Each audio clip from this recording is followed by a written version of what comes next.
कि जीन आश्रम वाली जमीन को बेचने के लिए बोलती है। अब स्टोरी में आगे क्या होता है जानने के लिए देखते हैं। बस माँ, वो आपकी प्रॉपर्टी नहीं है, वो मेरी माँ की खुद की प्रॉपर्टी है। इसलिए उस जमीन पर कोई भी अपनी बुरी नजर ना रखे तो ही अच्छा होगा। मैं अपनी माँ के टाइम पर किसी की कोई बात नहीं मानने वाला और ना सुनने वाला हूँ। ओके, और भी जो कुछ है उन सब चीजों को लेके आप लोगों का जो मन वो सब करो, मुझे उससे कोई मतलब नहीं। पर मेरी माँ को लेके और उनसे जुड़ी कोई भी चीज को लेके कुछ भी बोलने का हक किसी को नहीं है। इसलिए बेचना तो दूर की बात, सोचना भी मत उसके बारे में। ये सब बोल के जंकुक वहाँ से अपने रूम में चला गया। देखा तो इसे ही कहते हैं सौतेला बेटा। अगर आज वो मेरे पेट से जन्म लिया होता, मेरा खुद का बेटा होता, तो क्या वो मुझे ऐसा बोलता? और आप भी इतनी सारी बातें वो मुझे सुनाता गया, आपने कुछ भी नहीं बोला। ऐसा मैं क्या गलत बोल दी जो उसने मुझे इतना गुस्सा किया? जिससे कोई लाभ नहीं हो रहा उसे रख के क्या फायदा? बेकार में खुद कहानी उठा के उन्हें खिला पिला के पाल पोस रहे हम। उससे अच्छा उस आश्रम को तोड़ के उस जमीन पर खेती बाड़ी करने से तो कितने सारे पैसा होगा। वो पैसा तो हमारे ही काम आएगा ना। तो क्या आप आपका बात बोल दी मैं जो उतना गुस्सा किया?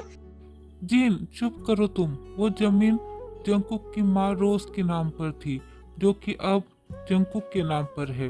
जंकुक जब 18 साल का हुआ तभी उसके नाम पर वो जमीन हो गई है। अब जंकुक के खिलाफ जाकर तुम अगर उस जमीन पर कुछ भी करोगी तो पुलिस तुम्हें लेके जाएगी। ओके, और जब जंकुक ने मना कर दिया है तो तुम बीच में क्यों आ रही हो? और वैसे भी क्या मैंने तुम्हारे नाम पर और मिन्हो के नाम पर कम प्रॉपर्टी रखा है क्या? तो क्यों तुम बीच में आ रही हो? तो मेरी बेटी सूजी क्या तुम्हारी बेटी नहीं है? नहीं, वो मेरी बेटी नहीं है, उससे मेरा खून का रिश्ता नहीं है, वो बस तुम्हारी बेटी है। फिर भी मैंने उससे भी उतनी ही प्रॉपर्टी दी है जितना कि तुम्हें और मिन्हो को दिया है। आप मुझे ताना मार रहे हो? रोज रोज बस आप लोग यही सब करते हो, झगड़ा करते हो। इसी वजह से मैं मुंबई से यहाँ आना ही नहीं चाहता था। ये बोल के जंकुक वहाँ से चला जाता है। टी नींद से उठती है और अपना पैर देखती है, ऊपर से फिर अपने आप को देखती है। सांप वाली बात सोच के टी घबरा जाती है, फिर बोलती है मेरा दुपट्टा कहाँ है? टी ब्लैंकेट हटा के देखती है कि उसके पैर पर उसका दुपट्टा बंधा हुआ है। तो फिर वो टी बोलती है उफ, ये जंकुक भी ना मेरे न्यू ड्रेस का दुपट्टा फाड़ कर बांध दिया है। अब मैं न्यू ड्रेस के साथ कौन सा दुपट्टा पहनूंगी? टी अपने रूम से बाहर आके देखती है तारिफ अंकल रोज की कबर पर से पत्ता हटा रहे हैं, मतलब साफ कर रहे हैं। बेटा ती, तुम उठ गई, अब कैसी हो तुम? जी अंकल, मैं अभी ठीक हूँ। तारिफ अंकल फिर से अपना काम करने लगे। मैं एक बात पूछूं अंकल आपसे? हाँ बेटा ती, पूछो। अंकल, मुझे इस आश्रम में कौन ले आया था और किसने छोड़ा था मुझे इस आश्रम में? तारिफ अंकल ये बात सुन के थोड़ा उदास हो जाते हैं, फिर बिना कुछ बोले अपना काम करने लगते हैं। प्लीज अंकल मुझे बताइए ना, कौन है मेरे मम्मी पापा, मुझे जानना है। बेटा ती, ये बात तुम मुझसे मत पूछो, मैं नहीं चाहता कि तुम्हें कोई भी तकलीफ हो सुनकर। प्लीज अंकल मुझे बताइए ना, मुझे जानना है। मुझे तकलीफ नहीं होगी। जिसकी जिंदगी में सागर जितना तकलीफ है उसे ये नदी बराबर तकलीफ, क्या तकलीफ पहुंचाएगी अंकल? प्लीज बताइए। उस दिन मैं आश्रम से कचरा फेंकने के लिए गया था। डस्टबिन बहुत दूर था, इसलिए मैं चल के गया था। जब मैं कचरा फेंक रहा था तब मुझे वहाँ पर एक कैरी बैग मिला। उस कैरी बैग में एक छोटी सी बच्ची थी। उस बच्ची की बॉडी में ब्लड लगा हुआ था। शायद जन्म होके 1 या 2 घंटे हुए होंगे और उसे उसकी माँ या उसके पापा इस कैरी बैग के अंदर घुसा के फेंक दिए थे उस डस्टबिन में।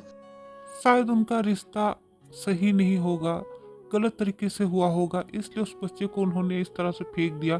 पता नहीं उस बच्चे के माँ पापा कौन है, पर मैंने उस बच्चे को लेके अपने हाथों में दौड़ते हुए आया आश्रम में। उस टाइम आश्रम में रोज मालकिन आई हुई थी। मेरे हाथों में उस छोटी सी बच्ची को देखकर मेरे कहने से पहले ही उन्होंने उस बच्ची को अपने हाथों में ले लिया। उन्होंने उस बच्ची को अपने हाथ में लेके आश्रम के एक रूम में चली गई और चिल्ला के बोलने लगी कि गर्म पानी जल्दी से ले आओ और एक दूध का बोतल ले आओ। फिर उनके ही हाथों से सबसे पहले ही उस बच्ची को उन्होंने दूध पिलाया।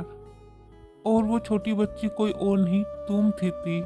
और फिर रोज मालकिन ने डॉक्टर बुलाया। डॉक्टर ने तुम्हारी देखभाल की क्योंकि तुम्हारे नाक और मुंह में पानी घुस गया था क्योंकि तुम डस्टबिन में थी बहुत देर तक। उस दिन उन्होंने अपने हाथ में तुम्हें लेते हुए तुम्हारा नाम रखा था किम तियोंग उर्फ ती। फिर वो लोग कुछ सालों के लिए मुंबई चले गए क्योंकि उनका ट्रांसफर वहाँ पर हो गया था। उस टाइम रोज मालकिन तुम्हारे लिए एक मैनेजर को ले आई आश्रम में और उन्हें बोला था कि वो तुम्हें अलग से प्यार दे, माँ की जैसे तुम्हारी देखभाल करे और तुम्हारी पढ़ाई लिखाई करे, जिसके लिए उन्होंने एक चेक लिख के दिया था। उसमें मोटी रकम लिख के दी थी उन्होंने तुम्हारे लिए। रोज मालकिन तुमसे बहुत ज्यादा प्यार करती थी। वो तुम्हें तब देखी थी आखिरी बार जब तुम 8 साल की थी। तब वो वापस यहाँ पर आई थी और आते ही वो बीमार हो गई। आज वो जिंदा होती तो वो देख के कितना खुश होती तुम्हें। वो बीमार थी फिर भी आश्रम आती थी तुम्हें देखने के लिए। फिर वो पता चलता है उन्हें कैंसर है। फिर वो 1-2 साल बाद ही मर जाती है जब तुम 10 साल की थी शायद। और आज उन्हें मरते हुए 10 साल हो गए। तारिफ अंकल से इतनी सारी बातें सुनकर ती रोने लगती है और वहाँ से चली जाती है। तारिफ अंकल की और बातें सुनने की हिम्मत उसमें नहीं है क्योंकि ती को उसके मम्मी पापा ने जन्म देते ही कचरे के डब्बे में फेंक दिया था। यही सोच के ती रोते हुए वहाँ से चली जाती है। अगर मैं उस दिन मर जाती तो अच्छा होता। आज ये दिन देखना नहीं पड़ता, इतना कुछ नहीं होता मेरे साथ। क्यों नहीं मरी मैं उस दिन, क्यों? ती जाते जाते जंकुक से टकरा जाती है और जंकुक देखता है कि ती है। ती जंकुक को देखकर उसे जोर से पकड़ लेती है और रोने लगती है। रोते हुए ती जंकुक से बोलती है, क्या मैं दुर्भाग्य अपने साथ ले आई थी जो उन्होंने मुझे जन्म होते ही साथ कचरे के डब्बे में फेंक दिया था? मैं क्यों नहीं मरी उस दिन जंकुक, क्यों? कोर्ट ने मुझे इतना दुख कष्ट देखने के लिए क्यों अभी तक जिंदा रखा है जंकुक? मैं ये कष्ट और दुख और सह नहीं पा रही हूँ जंकुक। मेरा दम निकला हो जा रहा है, मैं मर जाऊंगी। पर मौत भी तो मुझे नहीं आ रही है जंकुक। मेरे मम्मी पापा हैं पर फिर भी मैं अनाथ हूँ जंकुक। ये दुख मुझसे सहा नहीं जा रहा। जंकुक बस चुप होकर ती की बातें सुन रहा है और कुछ बोल नहीं पा रहा। उसे समझ नहीं आ रहा कि वो क्या बोल के ती को सांत्वना दे। ती रो रो कर जंकुक का शर्ट भिगा देती है, फिर भी और भी रोती जाती है और बोलती है, जंकुक मैं आपसे ज्यादा समझ सकती हूँ माँ पापा के खोने का दर्द क्या होता है। आपने तो बस माँ को खोया है और मैंने तो अपने माँ पापा को ही कभी अपनी आँखों से देखा ही नहीं कि कौन है मेरे माँ पापा। आपको तो आपकी माँ ने अपने हाथों से खाना भी खिलाया है, पर मुझे तो किसी ने आज तक अपने हाथों से खाना भी नहीं खिलाया है। जमीन में पड़ा हुआ खाना भी मैं अपने हाथों से उठा के खाई हूँ, आपको पता है जंकुक। तारिफ अंकल ने कहा कि उन्होंने मुझे डस्टबिन से लेके आया था।